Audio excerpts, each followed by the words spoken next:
ఎప్పుడూ రాని గెలుపు చూపించారు. కడప జిల్లాలో కడప పార్లమెంట్లో 5 సీట్లు గెలిపించిన ఘనత ఈ కడప వాసులకే దక్కిందని చెప్పి కూడా నేను మీకు తెలియజేస్తున్నా.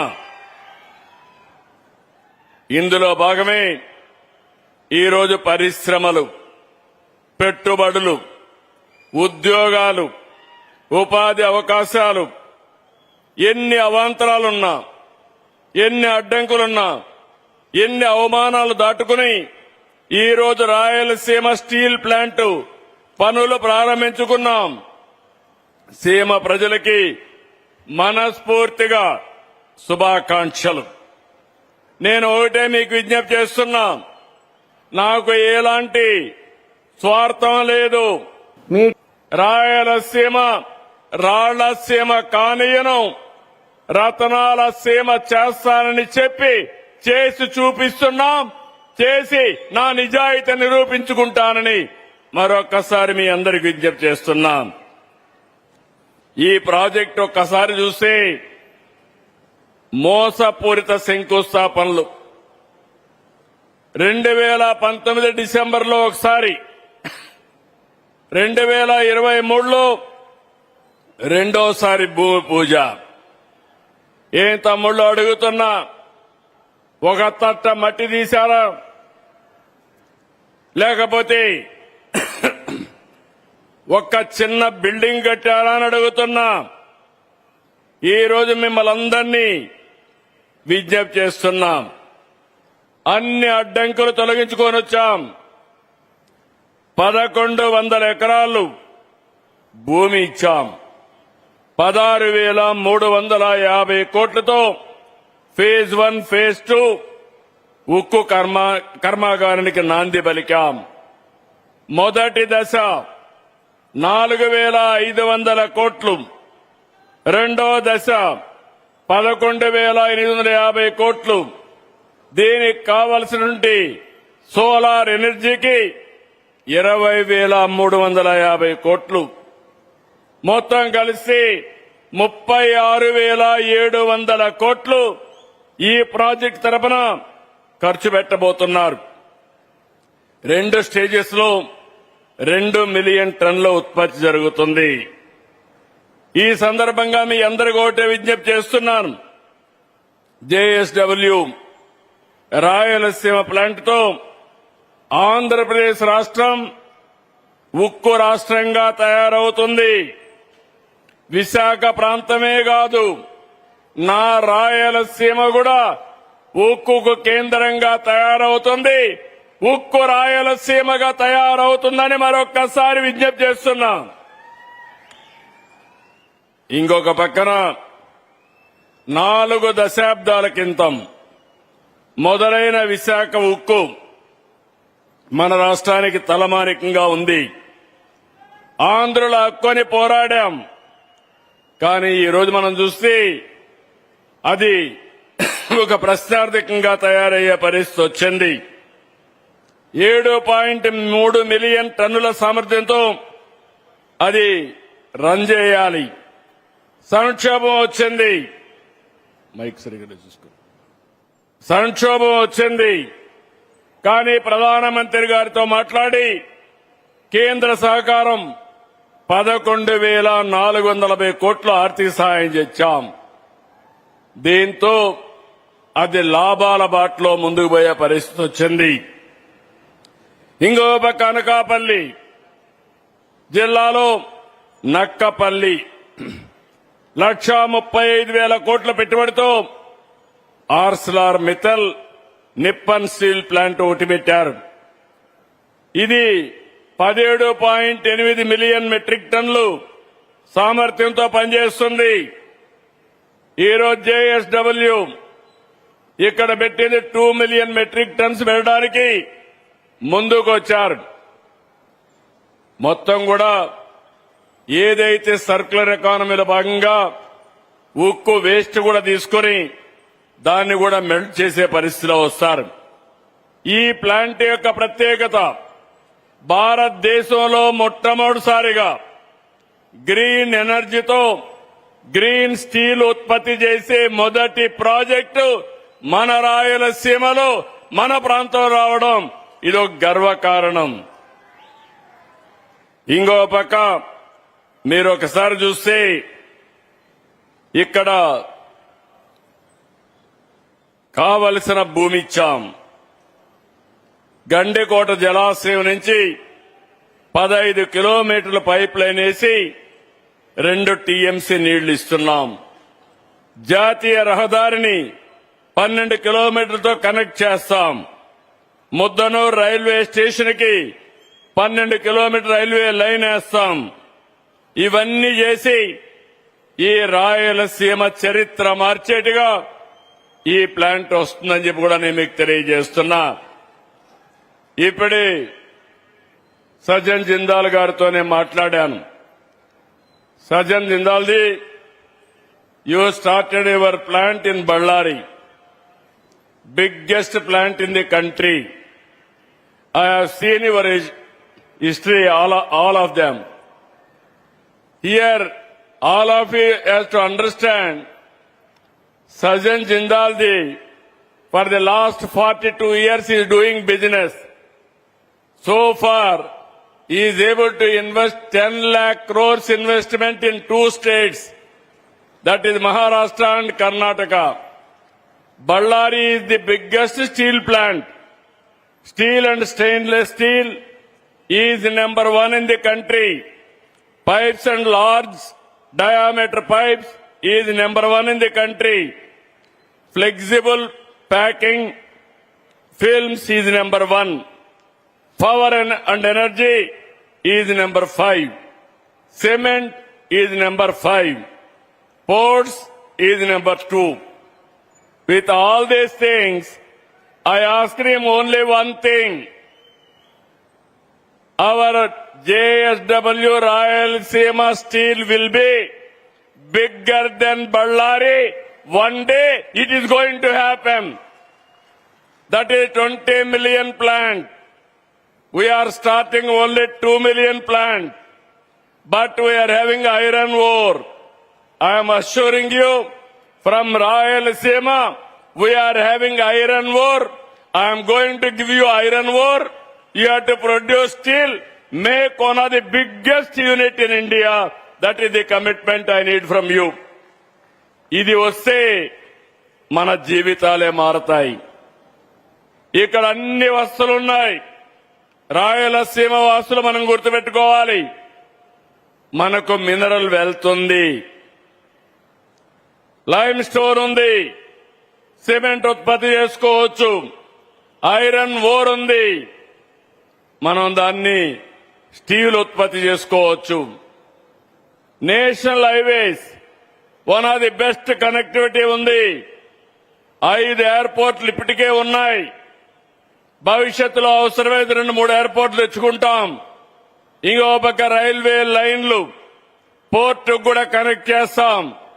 ఇవన్నీ కనెక్ట్ చేయగలిగితే రామాయంపట్నం పోర్ట్ మీరు చూస్తే 200 కిలోమీటర్లు ఇక్కడి నుంచి. ఇవి చేయగలిగితే బ్రహ్మాండంగా మనం ముందుకు పోయే అవకాశం వస్తుంది. ఇక్కడ నేను ఒక విషయం మీ అందరికి గుర్తు చేస్తున్నా. ఒకసారి చరిత్ర మీరు గుర్తుపెట్టుకోవాలి. ఎవరి వల్ల రాయలసీమకు మంచి జరిగింది, ఎవరి వల్ల రాయలసీమకు నష్టం జరిగింది, ఒక్కసారి చరిత్ర నెమరు వేసుకోవాల్సిన అవసరం ఉంది. ఎగ్జాక్ట్ గా నేను ముఖ్యమంత్రి అయిన తర్వాత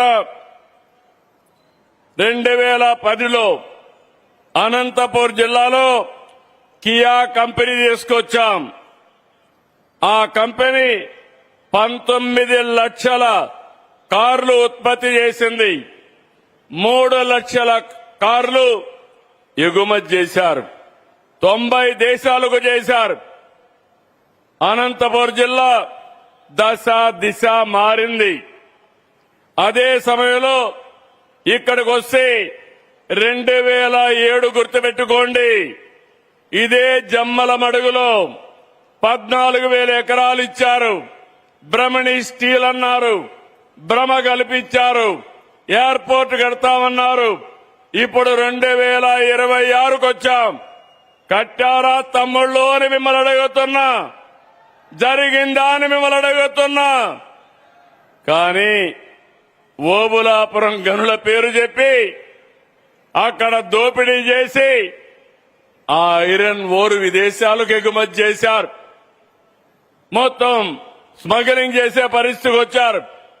దేశంలో ఉండే ఖనిజ సంపద విదేశాలకు వెళ్ళింది. వీళ్ళు ఖజానా నింపుకున్నారు. తప్పు చేసిన వాళ్ళు జైలుకు కూడా పోయే పరిస్థితికి వచ్చారు. కానీ ఈ రోజు నేను ఆలోచించేది, రాయలసీమలో ఉండే ఖనిజ సంపద రాయలసీమలోనే సంపద సృష్టించడానికి వినియోగిస్తానని మరొక్కసారి మీ అందరికీ హామీ ఇస్తున్నా. ఇక్కడ ఐరన్ ఓరు, ఇక్కడనే స్టీల్ తయారు చేస్తాం. మా తమ్ముళ్లకు ఉద్యోగాలు ఇప్పించే బాధ్యత నాది. ఇంకో పక్క ఇక్కడుండే సిమెంటు, ఇక్కడనే ఉద్యోగాలు ఇస్తాం. ఈరోజు మీరు ఒక్కసారి చూస్తే నేను గర్వపడుతున్నాను. రాష్ట్రంలో 11,50,000 కోట్ల రూపాయలు పెట్టుబడులు వచ్చాయి.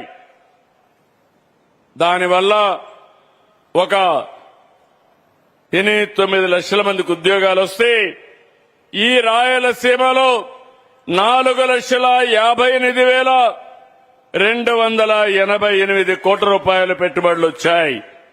దీనివల్ల 3,50,000 మందికి ఉద్యోగాలు వస్తాయి. తమ్ముళ్ళు వేరే ఊరికి పోయే పని లేదు. రాయలసీమ ప్రాంతంలో ఉండేవారు ఇక్కడే ఉద్యోగాలు ఇప్పించే బాధ్యత ఈ ప్రభుత్వం తీసుకుంటామని చెప్పి నేను మీకు తెలియజేస్తున్నా. మీరు ఒక్క విషయం గుర్తుపెట్టుకోవాలి. రాయలసీమ గడ్డపై నుంచి అడుగుతున్నా. 5 ఏళ్లు ముఖ్యమంత్రిగా ఉన్నారు. ఏమైనా చేశారా కడప జిల్లాకని మిమ్మల్ని అడుగుతున్నా. ఇక్కడుండే వాళ్ళందరినీ చేశారా తమ్ముళ్ళని అడుగుతున్నా. 2 సంవత్సరాలు జేఎస్డబ్ల్యూని మెప్పించాం.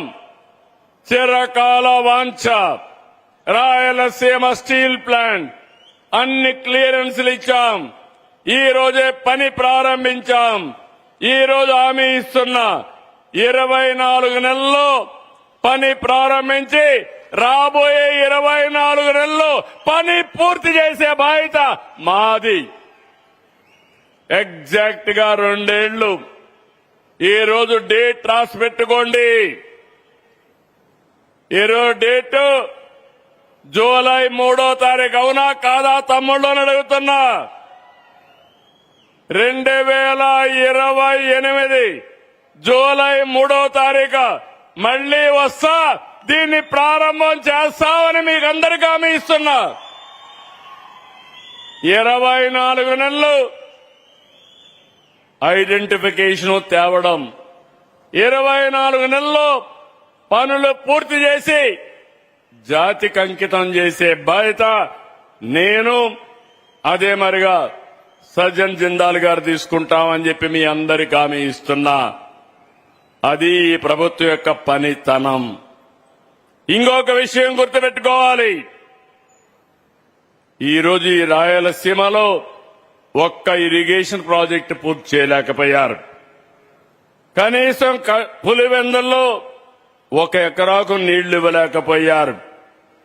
ఈ రోజు మీరు గుర్తుపెట్టుకోవాల్సింది, ఇప్పుడే మన మిత్రుడు ఆదినారాయణ గారు కోరారు, గండికోట ఆర్ఎండ్ఆర్.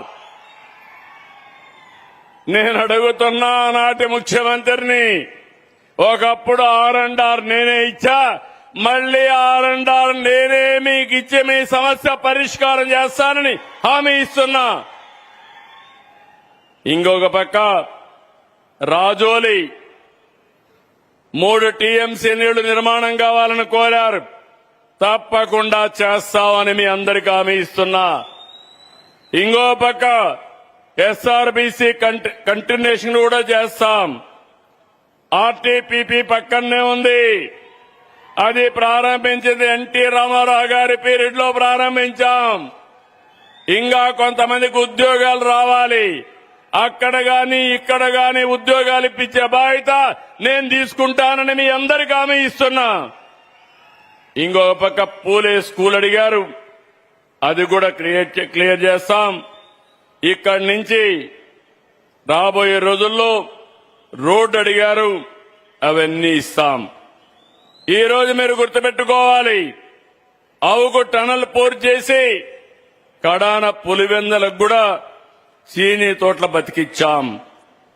పైడిపాలెం చిత్రావతి లిఫ్ట్లు పూర్తి చేసి రైతుల కష్టాలు తీర్చాం. పులివెందల మండలంలో ఎర్రబల్లి చెరువుకు కూడా మేమే నీళ్లిచ్చాం తమ్ముళ్ళు. ఆ విషయం మీరు గుర్తుపెట్టుకోవాలి. రాయలసీమ ముఖ చిత్రం మారుతా ఉంది. పచ్చదనం పరిశ్రమలతో ఈ ప్రాంతం దశ దిశ మారుతుంది.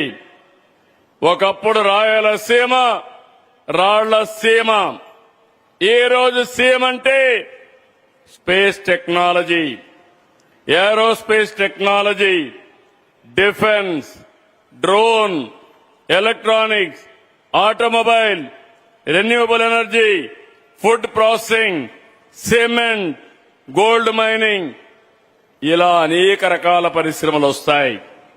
Just now I spoke to Sajjan Jindal ji. I requested him, in Tirupati there is a space city. All his satellites has to be launched from Tirupati. He agreed immediately. We are going to make it one of the best space city in Tirupati. We are having a drone city in Orvakal. Kopparthi, Orvakal, 2 industrial townships we are developing. Now I request him, make Orvakal drone city as a hub for defense applications and also civilian applications. He is going to do in big way. ఇక్కడికి వచ్చినప్పుడు రాయలసీమ వాసులందరికీ ఒక విషయం గుర్తు చేస్తున్నా. నేను ఎప్పుడూ coat చేసేవాడిని. ఇక్కడనే లింగాల మండలం ఉంది. పులివెందల నియోజకవర్గంలో లింగాల మండలం. ఈ లింగాల మండలం చూస్తే 24-25 తలసరి ఆదాయం 7,26,931 రూపాయలు. విశాఖపట్నం తలసరి ఆదాయం కంటే మన లింగాల తలసరి ఆదాయం ఎక్కువ ఉంది. అంటే ఏంటి కారణం? లింగాలలో హార్టికల్చర్ ఉంది. అన్ని పండ్లు పండిస్తారు, కూరగాయలు పండిస్తారు. మైక్రో ఇరిగేషన్ ఇచ్చాం. నేను మైక్రో ఇరిగేషన్ ఇస్తే ఆ మైక్రో ఇరిగేషన్ కి సబ్సిడీ ఇవ్వకుండా అది కూడా తీసేసిన వ్యక్తి ఆ పార్టీ నాయకుడు. ఈ రోజు మళ్ళా రాయలసీమ వాసులందరికీ చెప్తున్నాను, ఆగస్టు 15 లోపల 1,00,000 కోట్లతో ప్రపంచానికి ఒక ఆదర్శంగా ఉండేట్టుగా గ్లోబల్ హార్టికల్చర్ హబ్ కి ఇక్కడే ఫౌండేషన్ వేస్తాం. మదనపల్లిలో 1,00,000 కోట్లు ఖర్చు పెడతాం. 40,000 కోట్ల రూపాయలు ప్రభుత్వం ఖర్చు పెడుతుంది. 60,000 కోట్ల రూపాయలు ప్రైవేటు పెట్టుబడులు వస్తాయి. ఇప్పుడు దేశంలో హార్టికల్చర్ లో నెంబర్ 1 గా ఉన్నాం. భవిష్యత్తులో ప్రపంచానికి నెంబర్ 1 గా రాయలసీమను తయారు చేసే బాధ్యత నేను తీసుకుంటా. లింగాల ఒక మోడల్ మాత్రం. ఇలాంటిదంతా కూడా రాష్ట్రం అంతా రావాలి, రాయలసీమ అంతా కూడా రావాలి. మన ఆదాయం పెరగాలి, మన జీవన ప్రమాణాలు పెరగాలి. దానికి క్లారిటీతో మీ అందరి ముందుకు వస్తామని చెప్పి కూడా నేను మీకు తెలియజేస్తున్నా. రాయలసీమ ఆధ్యాత్మిక కేంద్రం, పర్యాటక కేంద్రంగా కూడా తయారు చేస్తాం. గండికోట ఇక్కడే ఉంది. బ్రహ్మాండమైన టూరిజాన్ని అభివృద్ధి చేసే అవకాశం వస్తుంది. అమెరికాలో గ్రాండ్ కెనాన్ ఉంటే దాన్ని మరిపించే విధంగా భారతదేశంలో సుందరమైన గ్రాండ్ కెనాన్ మన గండికోట అని చెప్పి కూడా నేను మీకు తెలియజేస్తున్నా. ఇవన్నీ ఉపయోగించుకొని రాబోయే రోజుల్లో ఈ బీడు భూములు రేపు సిరులు బండిస్తాయి. హార్టికల్చర్ పంటలతో భూములకు రెక్కలొచ్చే పరిస్థితి వస్తుంది. ఈ రోజు మన పల్లెలే రేపు సంపదకు సృష్టి అవుతాయని చెప్పి కూడా నేను మీకు తెలియజేస్తున్నా. ఇక్కడ ఉండే వాళ్ళందరూ గుర్తుపెట్టుకోవాలి, సీమలో ఫ్యాక్షన్ పోయింది. మీ అందరికీ జ్ఞాపకం ఉంటుంది, 95లో ముఖ్యమంత్రి అవుతానే నేను ఒకటే ఆలోచించాను, ముఠాలు పోవాలి, ఫ్యాక్షన్లు పోవాలి, నా రాయలసీమలో పారవలసింది రక్తం కాదు నీళ్లు పారాలని, సంపద సృష్టించాలని నిర్ణయం చేసి ముందుకు పోయాం. ఈరోజు ఫ్యాక్షన్స్ లేవు, కానీ నేరాలు చేసే రాజకీయ నాయకులున్నారు. నేను అందుకే అన్నాను, ఇప్పుడే ఆదినారాయణ రెడ్డి గారు చాలా బాధపడ్డారు, బాధపడి నా మీద కేసు పెట్టారన్నాడు. ఆదినారాయణ రెడ్డి గారు మీరు బాధపడక్కర్లేదు, నేనే ముఖ్యమంత్రి, అప్పుడు నేను ముఖ్యమంత్రిగా ఉంటే బాబాయిని గొడ్డలతో లేపేసి నెక్స్ట్ డే నారాసుర రక్త చరిత్రను నా చేతిలో కత్తిపెట్టి నన్ను దోషిగా చేసి రాజకీయ లబ్ధి పొందారు. అవునా కాదా అని మిమ్మల్ని అడుగుతున్నా, మీకు గుర్తుందా అని మిమ్మల్ని అడుగుతున్నా. అలాంటి వ్యక్తి రాష్ట్రానికి ఏం చేస్తారని అడుగుతున్నా. విధ్వంసమే అజెండాగా ముందుకు పోయారు, ఇప్పటి వరకు విధ్వంసాన్ని చేశారు. నేను అందుకే మిమ్మల్ని అందరినీ ఒకటే కోరుతున్నాను, ఒక మనిషికి ఒక క్రెడిబిలిటీ, విశ్వసనీయత ఉంటుంది. ఎన్నికల ముందు 14లో రాష్ట్రం విడిపోయింది, ఆ రోజు అందరం కూడా బాధపడ్డాం. మళ్లీ రాష్ట్రాన్ని అభివృద్ధి చేయాలంటే నేను అసెంబ్లీలో పెడితే అమరావతి రాజధానిగా ఒప్పుకున్న వ్యక్తి సీఎం అవుతానే 3 రాజధానులు అన్నారు, నాటకాలాడారు. అది అవుతానే ఈరోజు అధికారం పోయింది. పోయిన తర్వాత గమ్మునుంటారంటే కేంద్రం చట్టం చేసిన తర్వాత మ్యావిగన్ అన్నారు, నిన్న విజయవాడ అన్నారు, రేపేమంటారో నాకు తెలియదు. మతి స్థిమితం లేని వ్యక్తులతో రాజకీయం చేయడం నా చరిత్రలో ఎప్పుడూ నేను చూడలేదు. నేను చేసేది విశ్వసనీయమైన రాజకీయం. ఒక మాట చెప్తే మాట మీద నిలబడమే కాకుండా దాన్ని చేసి చూపించాం కాబట్టి ఈ రోజు పెట్టుబడులు వస్తున్నాయి. నేను అడుగుతున్నా ఈ మొత్తం మిమ్మల్ని అందరినీ, మన రాజధాని అమరావతి అవునా కాదా అని మిమ్మల్ని అడుగుతున్నా. గట్టిగా చెప్పండి. ఈ కడప గడ్డ మీద మనం అందరం చెప్పాల్సింది, మన రాజధాని అంటే సగౌరవంగా అమరావతిని గట్టిగా చెప్పండి. మన రాజధాని, మన రాజధాని, మన రాజధాని. తమ్ముళ్ళు, దేంతైనా ఆడుకోవచ్చు, కానీ ఇలాంటి రాష్ట్రం యొక్క ఆత్మాభిమానంతో ఆడుకోవడానికి వీలు లేదు. ఈ విషయం మీరు గుర్తుపెట్టుకోవాలి. ఒకప్పుడు మనం చాలా బాధపడ్డాం. 5 ఏళ్లు కర్ణాటక నుంచి పోయి అడిగితే మీ రాజధాని ఏదంటే గర్వంగా బెంగళూరు అని చెప్పుకున్నారు. తెలంగాణ నుంచి ఎక్కడన్నా పోతే ఏది మీ రాజధాని అంటే నేను అభివృద్ధి చేసిన హైదరాబాద్ మా రాజధానిని వాళ్ళు బాగా చెప్పుకున్నారు. తమిళనాడు నుంచి ఎక్కడన్నా పోతే చెన్నై అని చెప్పుకునే పరిస్థితికి వచ్చారు. కానీ దురదృష్టం, 3 రాజధానులు 3 ముక్కలాటాడి మనం నష్టపోయే పరిస్థితికి వచ్చాం. ఈ రోజు మిమ్మల్ని అందరికీ ఒకటే విజ్ఞప్తి చేస్తున్నా, మీరందరూ గర్వపడేట్టుగా రాయలసీమను అభివృద్ధి చేస్తా.